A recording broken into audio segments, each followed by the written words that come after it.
kasih-Mu dalam hidup kami. Kami sungguh percaya bahwa Engkau adalah Allah yang tidak pernah lalai di dalam menepati janji. Engkau Allah yang tidak pernah ingkar janji kepada umat-Nya. Terima kasih Bapak, terima kasih pagi hari ini Tuhan. Kami seluruh anak-anak-Mu datang merendahkan diri di hadapan-Mu untuk beribadah di hadapan Tuhan. Dan terlebih khusus kami mendengarkan firman-Mu. Tuhan Yesus, tolong kami, tuntun kami. Biarlah ketika kami mendengar firman-Mu, kami boleh fokus di hadapan Tuhan. Dan kami boleh mengerti, memahami setiap apa yang kami dengar pada pagi hari ini. Dan kami boleh lakukan dalam hidup kami hari lepas hari. Engkau berkati secara khusus hamba-Mu yang akan menyampaikan isi hati-Mu. Biarlah Engkau tolong Tuhan. Engkau berikan hikmat Tuhan, sehingga hamba-Mu hanya menyampaikan isi hati Tuhan saja. Engkau berkati kami semua, jemaat-Mu yang mengikuti ibadah ini, baik mengikuti secara offline bahkan secara online. Kami berdoa di dalam nama Tuhan Yesus. Biarlah Engkau memberkati kami semua. Terima kasih Bapak, terima kasih. Inilah pemberitaan firman-Mu dari awal hingga akhirnya. Kami serahkan ke dalam tangan pengasihan Tuhan. Di dalam nama Tuhan Yesus kami berdoa dan bersyukur. Haleluya. Amin. Jemaat Tuhan yang mengikuti ibadah ini secara online, saya persilakan duduk semua. Baik, mari kita sama-sama belajar firman Tuhan pada saat ini. Kita mau fokus di hadapan Tuhan. Segala hal yang membuat kita terganggu, samping kiri kanan kita tinggalkan dulu. Kita fokus mendengarkan kebenaran firman Tuhan. Jikalau di rumah ada suara TV saat ini, TV-nya dimatikan dulu ya. Jemaat Tuhan semua, supaya kita konsentrasi ketika kita mendengarkan firman Tuhan. Saya percaya kita semua ya, mungkin hari ini merupakan keempat kalinya kita mengikuti ibadah secara online. Saya percaya semua jemaat Tuhan yang ada di rumah semua dalam keadaan sehat-sehat saja. Dan jikalau nantinya kita bisa ibadah offline lagi, maka kita akan bertemu kembali di tempat ini. Baik jemaat Tuhan, mari kita sama-sama buka Alkitab kita pada pagi hari ini, yang terambil dari surat 1 Petrus. Surat 1 Petrus pasal 4 ayatnya yang ke-7 sampai ayatnya yang ke-11. 1 Petrus pasal 4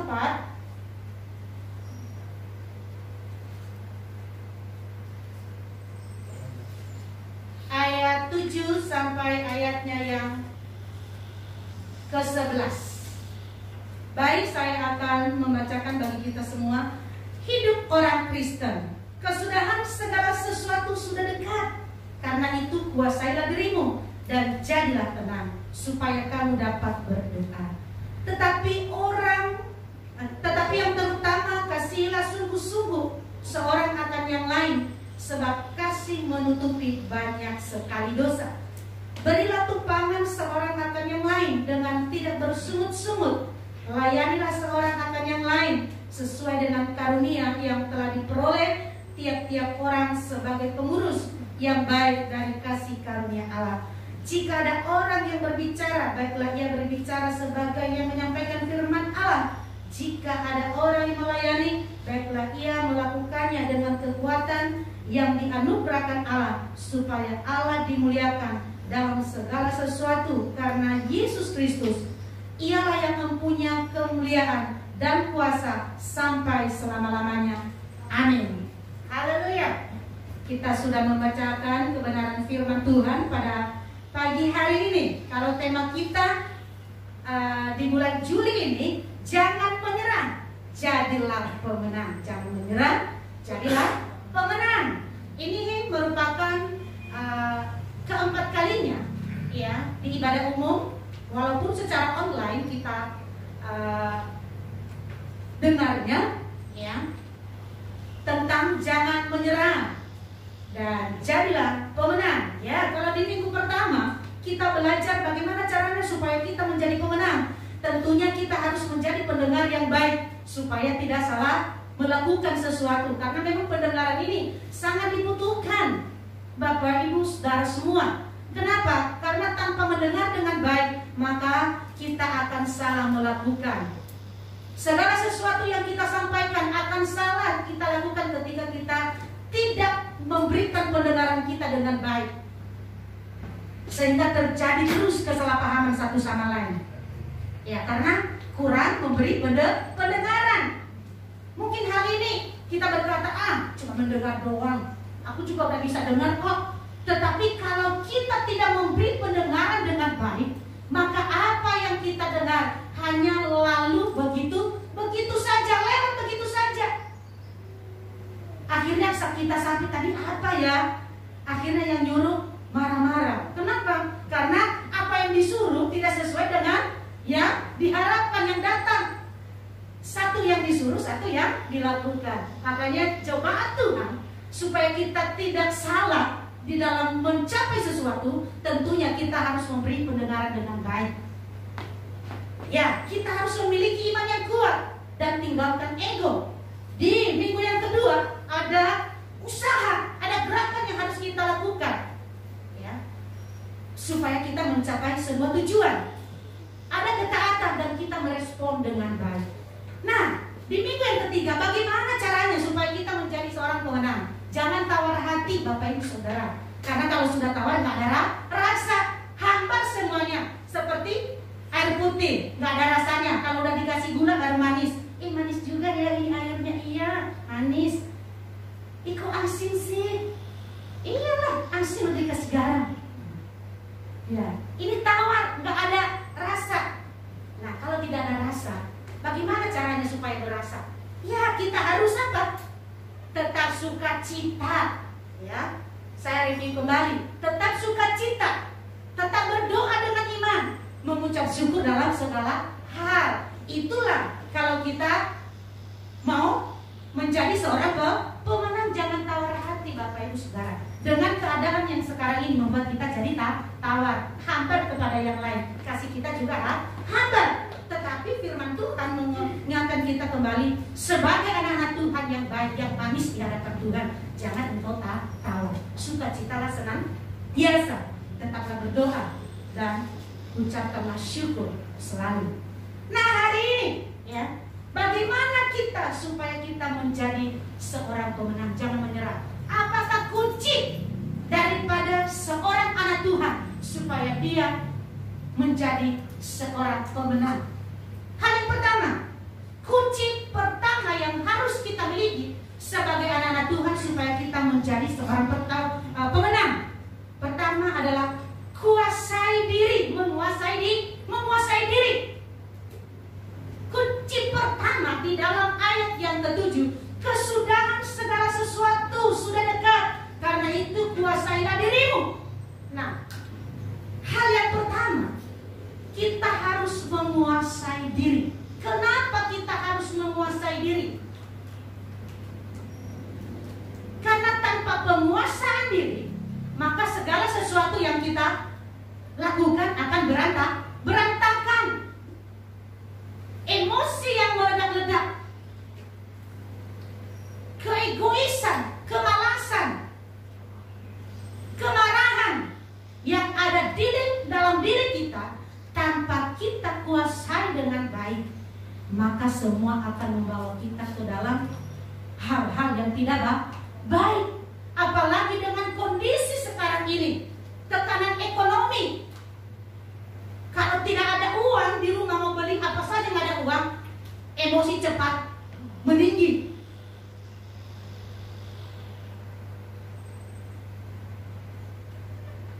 Emosi cepat meninggi, kenapa? Kita mau beli beras nggak ada, kita mau ini nggak ada. Tentunya dibutuhkan sebuah penguasaan diri supaya di dalam rumah itu, supaya kita tidak hancur, supaya kita tidak masuk dalam hal-hal yang tidak diinginkan. Kalau kita tidak menguasai diri, kita bisa saja mencuri. Nggak ada beras nih, bagaimana caranya? Dengan tekanan ekonomi yang sekarang, nggak ada uang, mau pergi kan nggak boleh, PPKM, nggak boleh lama-lama. Kalau mau pergi ke tetangga juga nggak boleh, harus jauh-jauh. Kalau minta garam juga jauh-jauh, nggak boleh dekat-dekat. Ya, kita harus menguasai diri. Inilah kunci utama bagi kita sebagai anak-anak Tuhan. Kalau kita mau menjadi seorang pemenang, kita harus bisa menguasai diri. Petrus juga mengalami hal ini. Dia juga mengalami tekanan di dalam pelayanannya. Ada banyak hal yang dia alami ketika dia mengiring Tuhan.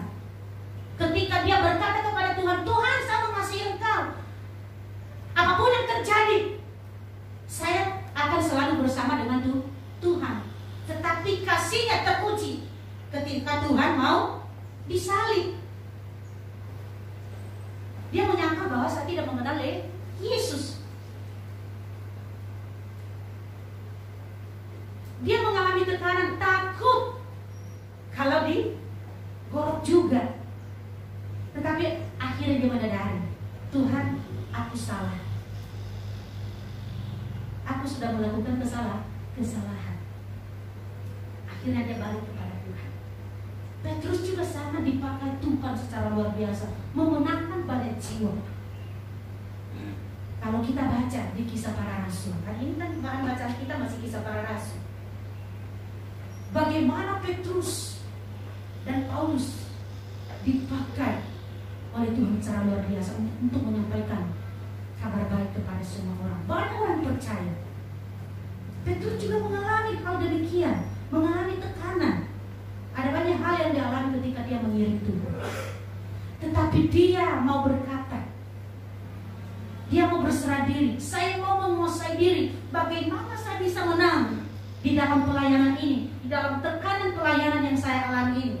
Karena tidak semua orang yang saya layani itu hatinya sama, pikirannya sama, sejalan terus dengan saya. Ada juga yang berseberangan. Ada juga yang hanya mengatakan iya aja, tetapi di belakang beda.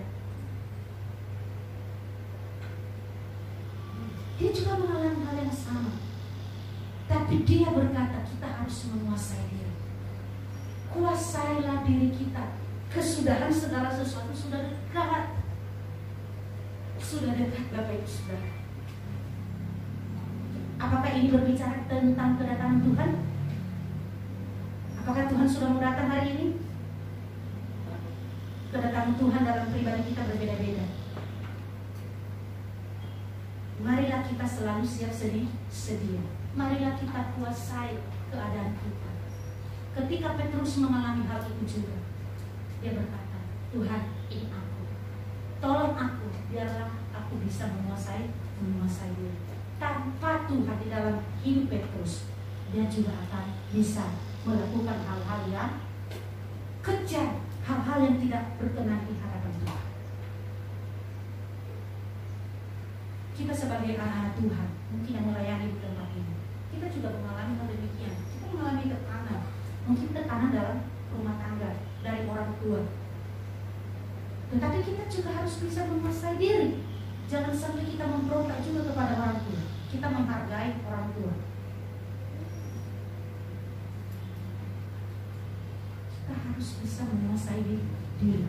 Ketika kita bisa menguasai diri dalam segala situasi, maka kita akan menjadi seorang pemenang.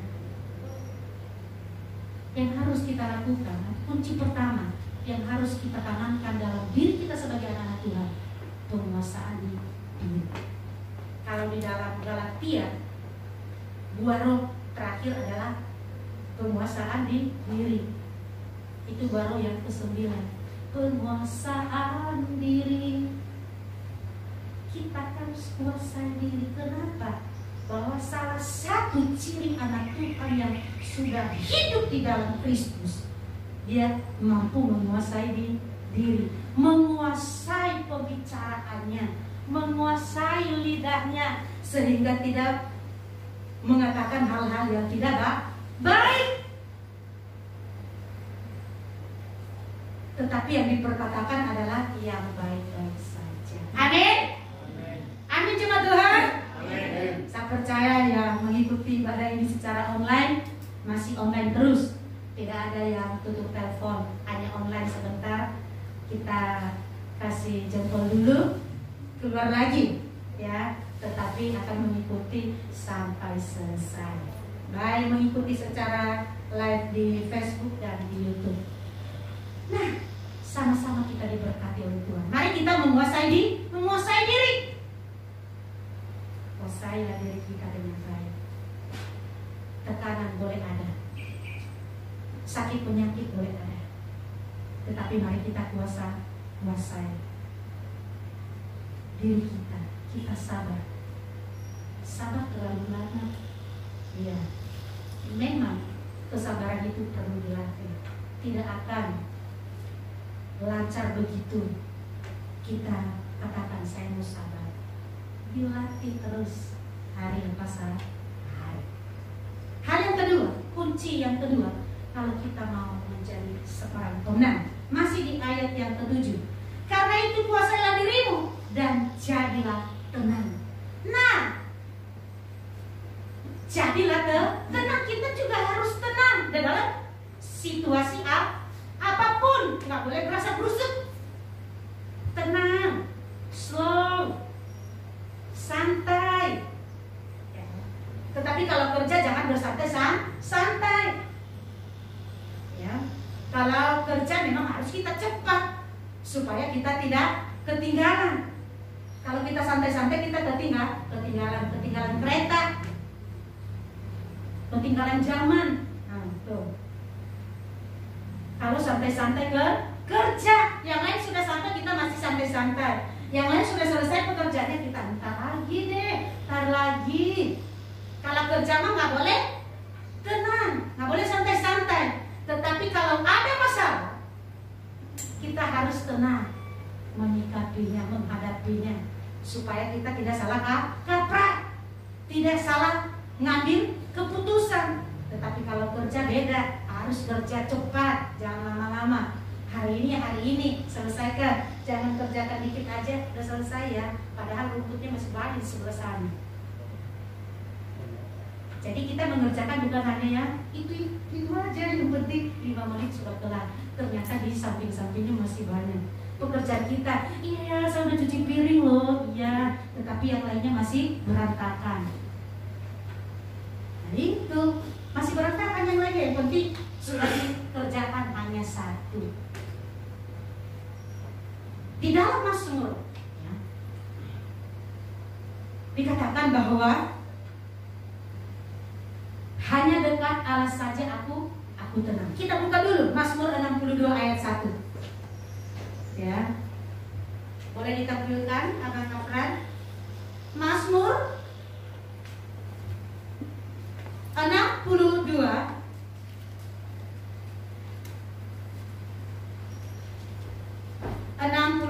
ayat 1.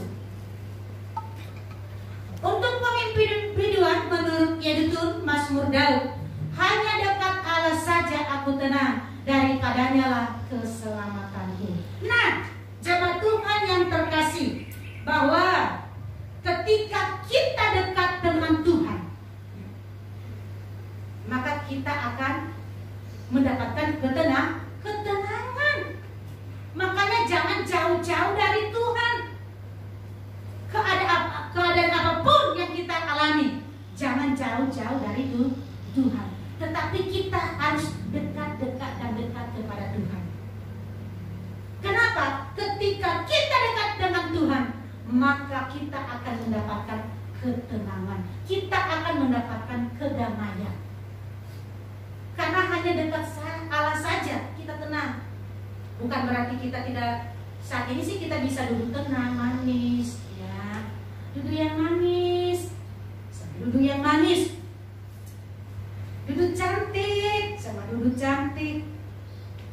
Ya, pasti jemaat Tuhan senyum-senyum ini di rumah duduk cantik. Tetapi yang dimaksud di sini bahwa kita harus lebih dekat kepada Tuhan. Dekat seperti apa? Kan Tuhan tak kelihatan, Bu. Iya memang tidak kelihatan. Tetapi mari kita renungkan firman Tuhan. Kita baca. Ketika tekanan hidup menekan hidup kita, kita baca firman Tuhan. Ketika kita baca firman Tuhan, maka kita mendapatkan ketenangan. Makanya kita berkata, hanya dekat Allahku, rasa tenang hatiku. Kau sertai jalanku sepanjang hidupku. Kalau kita dekat-dekat Tuhan, Tuhan Yesus akan terus menuntun hidup kita sepanjang hidup kita. Bukan hanya tempo-tempo hari ini, ya besok mah enggak. Tetapi sepanjang hidup kita, Tuhan akan selalu sertai, asalkan kita mau dekat kepada Tuhan. Makanya kita berkata, Tuhan terima kasih untuk saya dekat dengan Tuhan, untuk saya punya Tuhan Yesus. Maka hati ini jadi adem rasanya. Sebenarnya tadi itu aku udah panas banget sama dia. Saya udah mau labrak aja. Tapi untung saya punya Tuhan Yesus. Beri kedamaian kepada saya. Kalau tidak ada Tuhan Yesus mah, saya udah cabik-cabik itu bibirnya. Luar biasa. Jadi sebagai anak-anak Tuhan, kalau kunci yang kedua kalau kita mau menang, kita harus tenang, kuasai diri dan tenanglah di dalam menyikapi segala sesuatu. Kalau kita mendengar sesuatu kan kita langsung emosi. Iya, mana sih dia? Hebat banget dia mengata-ngatain aku. Lihat aja nanti, saya juga bisa balas 100 kali lipat. 100 kali lipat, 1 kali lipat aja belum dibalas. Belum 100. Ya itu, kenapa? Karena udah emosi duluan, ya, tidak bisa menguasai kondisi dan tidak tenang. Ternyata ketika disampaikan belum dijelasin secara menyeluruh, kita sudah emosi dulu. Akhirnya ketika dijelasin, dengar dulu Bu, saya sampaikan dulu. Nah ketika sudah disampaikan sampai selesai, oh begitu, maaf deh berarti aku salah. Udah deh, sekarang aku udah tenang deh. Aku gak mau emosi lagi, ternyata aku salah.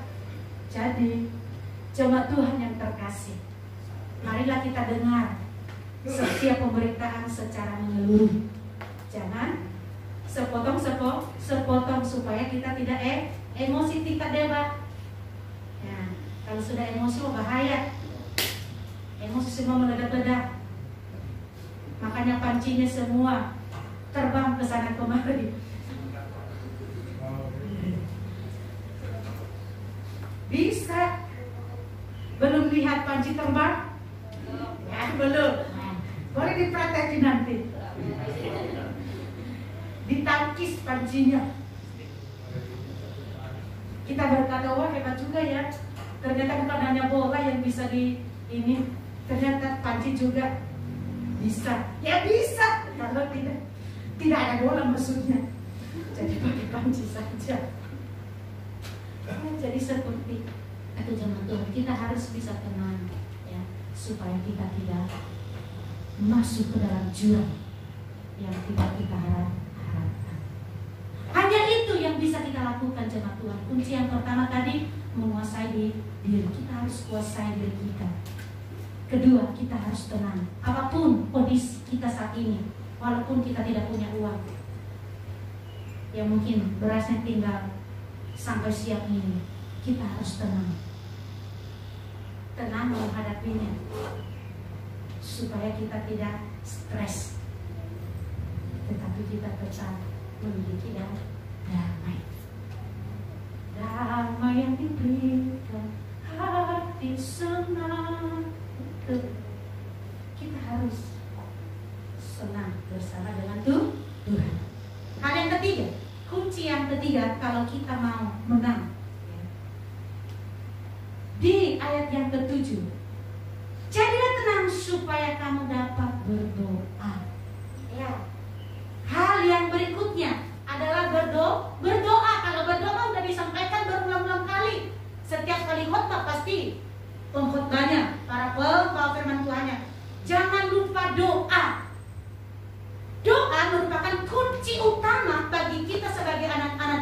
kalau kita mau menang. Doa bukan hanyalah sekedar menyampaikan semua permohonan kita, isi hati kita, tapi lebih daripada itu, doa membutuhkan keintiman kita dengan Tuhan. Saya juga bisa berdoa, saya bisa meminta es krim, saya bisa meminta uang, saya bisa meminta nilai kepada Tuhan. Bukan jemaat Tuhan, bukan hanya sekedar kita mau menyampaikan isi hati kita, permohonan kita di hadapan Tuhan, tetapi yang dibutuhkan adalah keintiman kita dengan Tuhan, hubungan kita yang lebih erat dengan Tuhan. Makanya dikatakan tadi di sini kita tenang. Kenapa? Ketika kita membangun hubungan yang baik dengan Tuhan, maka jiwa kita mendapat ketenangan. Tanpa hubungan yang baik dengan Tuhan, maka kita tidak akan tenang. Kita juga tidak bisa menyampaikan semua permohonan kita di hadapan Tuhan tanpa hubungan yang baik, tanpa intim dengan Tuhan. Ada komunikasi yang erat dengan Tuhan. Bagaimana caranya? Baca firman Tuhan, renungkan firman Tuhan, naikkan puji-pujian di hadapan Tuhan, bernyanyi. Kalau tidak ada gitar, sendok sama piring juga bisa alat musiknya, dikerincingin. Kalau enggak, botol aqua kasih beras. Hanya dekat Allahku. Nah, itu bisa alat musik, semua bisa. Mau sendok, panci boleh, pakai drumnya panci boleh.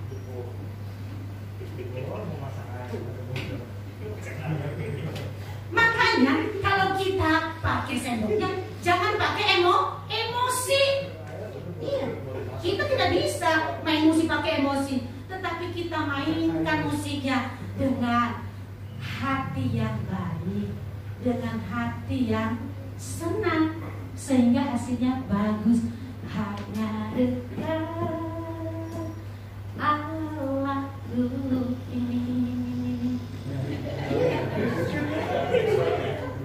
Seperti itu. Harus ada keintiman dengan Tuhan. Jangan hanya kita, Tuhan saya mau menyampaikan isi hatiku sekarang. Ya, saya mau es krim sekarang Tuhan. Aku sudah kehausan. Tuhan bisa jawab secepat itu. Mungkin ada teman kita yang Tuhan berakin hatinya. Udahlah belilah es krim buat si anak. Kasihan dia udah sakit kerongkongannya, minum es krim. Dikasih es krimnya, cornetto. Tetapi bukan itu yang diharapkan, bukan itu yang diharapkan Tuhan bagi kita. Tetapi kita mau intim, mau dekat kepada Tuhan. Makanya kita suka marah-marah. Saya juga udah sampaikan permohonan saya sama Tuhan sudah bertahun-tahun. Tetapi adakah kita intim dengan Tuhan? Adakah kita baca firman Tuhan? Adakah kita mau menyanyi untuk Tuhan? Seringkali kita sebagai anak-anak Tuhan, kita hanya rajinnya menyampaikan isi hati tanpa dekat kepada Tuhan. Tuhan, saya mau berangkat sekolah ya. Nanti saya mau deh nilai saya 10. Amin. Ya kita mau nilai 10, tetapi kita jarang dekat kepada Tuhan. Mau persekutuan pemuda nggak datang, mau persekutuan kaum wanita nggak datang, mau komplit juga begitu. Mau sekolah minggu nggak pernah ikut sekolah minggu, mau online ke mau offline nggak datang. Nanti saya datangnya nakal aja. Bukan menyindir loh, ini jemaat Tuhan, tetapi kita mau dekat kepada Tuhan. Dengan situasi yang kita alami pada saat ini, sebagai anak-anak Tuhan, kita dituntut untuk lebih dekat kepada Tuhan. Amen. Kita berdoa. Kita berdoa dengan keadaan kita. Banyak jemaat kita ya, saat ini mengalami sakit penyakit. Secara manusia kita tidak bisa sembuhkan. Mungkin saat ini obat-obatan terbatas. Kita mau beli di apotek nggak ada obatnya. Tapi puji Tuhan ada di Alfa vitamin C.